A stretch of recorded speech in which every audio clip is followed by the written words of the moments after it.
Je voudrais, chers parents, chers jeunes, chères mamans, vous saluer votre mobilisation. Je me suis adressé tout à l'heure au Nana.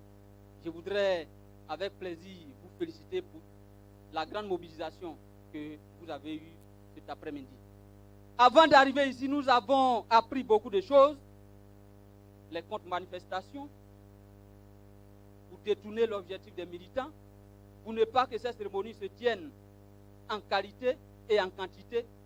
Mais malheureusement pour eux, ici, nous sommes à Timbuktu, et Timbuktu, c'est PDCI-RDA.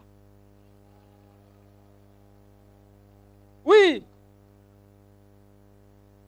les gens n'ont pas eu assez de courage. Ils n'ont pas eu assez de courage. Ils ont doublé le PDCI-RDA pour ne pas que le PDCI-RDA ait candidat ici à Timbuktu. Il faut qu'on dise la vérité. La vérité est têtue, mais elle est unique. Nous avons pensé que c'était une erreur de parcours, mais quand nous voyons leur démarche en faisant ces activités pour saboter le PDCI-RDA, nous regrettons à leur place. Sous Laurent Gbagbo, nous avions vu des gens ici qui ont dévié. Et à l'occasion du passage de Kwadjo Kona Bertin d'Ikakabe ici à Dimbokro, Madame la vice-présidente, que je voudrais saluer avec beaucoup d'honneur, Madame la ministre, Madame la ministre Bobby Assa Emilienne, au cours de ce meeting, avait pris le micro pour dire ceux qui sont allés manger, qu'ils mangent tranquillement, qu'ils arrêtent de parler, parce que chez nous on dit, en mangeant, si tu parles, tu risques que la nourriture te passe de travers et tu risques d'en mourir. Les gens n'ont pas compris ce conseil sage de cette dame, de cette maman.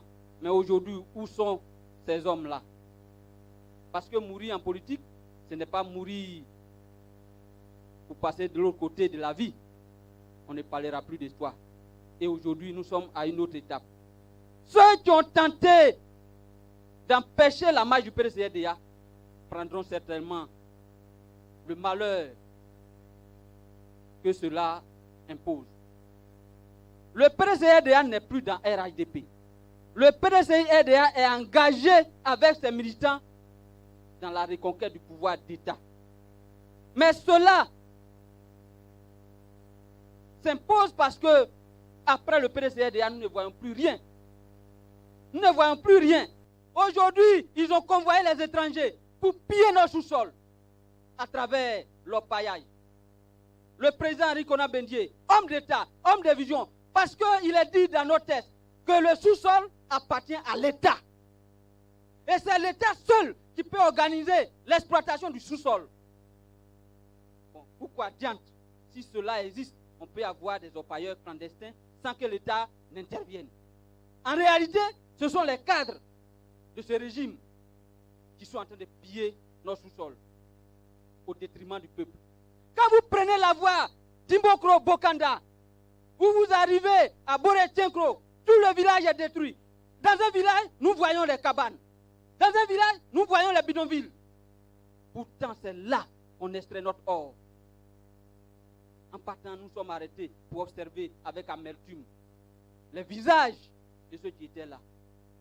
Aucun natif du village n'était parmi eux. Mais notre sous-sol est en train d'être exploité. Mais si cela était normalement organisé par l'État, je ne crois pas que la route Dimbokro-Bokanda ne puisse pas être bitumée.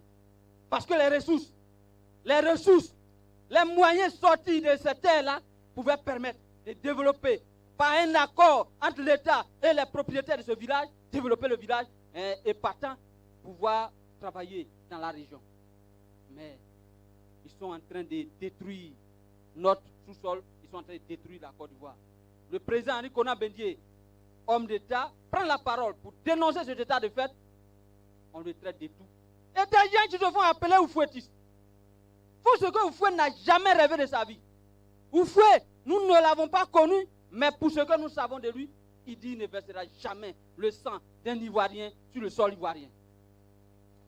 Oufouet avait horreur du sang, mais aujourd'hui, les gens transportent du sang. On essaie le sang de quoi? Pour aller verser devant le domicile de l'héritier du feu Boigny. Qu'en 2002, après la rébellion, Alassane Ouattara, Soro Diom, Anaki Kobena se sont levés pour aller à Accra le 30 juillet 2004 pour aller demander pardon à Henri Konan Bédié pour dire c'est toi le digne héritier du feu Boigny. Fais tout, pardonne-nous et réunis-nous pour que nous puissions nous réconcilier et bâtir la Côte d'Ivoire ensemble. C'est à la suite de cet engagement, après avoir reconnu que Henri Konan Bédié est véritablement l'héritier du feu Boigny et qu'ils se sont trompés, que Bédié a mis en place le RADP. Aujourd'hui, c'est Bédié-là qu'on traîne dans la boue. C'est Bédié-là qu'on s'en va chercher à atteindre à sa vie à travers ce qu'ils ont fait à la dernière fois. Nous sommes allés prier.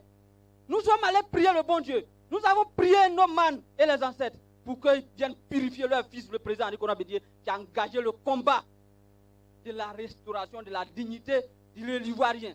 Parce que c'est cela le combat du PDCRDA. À l'époque coloniale, il fallait libérer le peuple ivoirien du joug colonial, privé de liberté. Aujourd'hui, nous ne pouvons pas reculer au-delà de l'époque coloniale. Alors, Bédié m'échappe de vous dire de ne jamais suivre ceux qui viennent pour des intérêts mesquins, pour leur vente, vouloir tuer leur mère pour avoir de l'argent.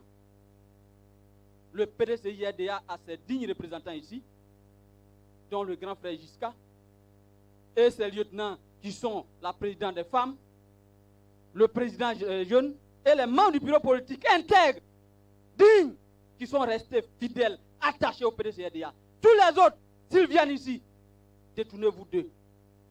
Détournez-vous d'eux.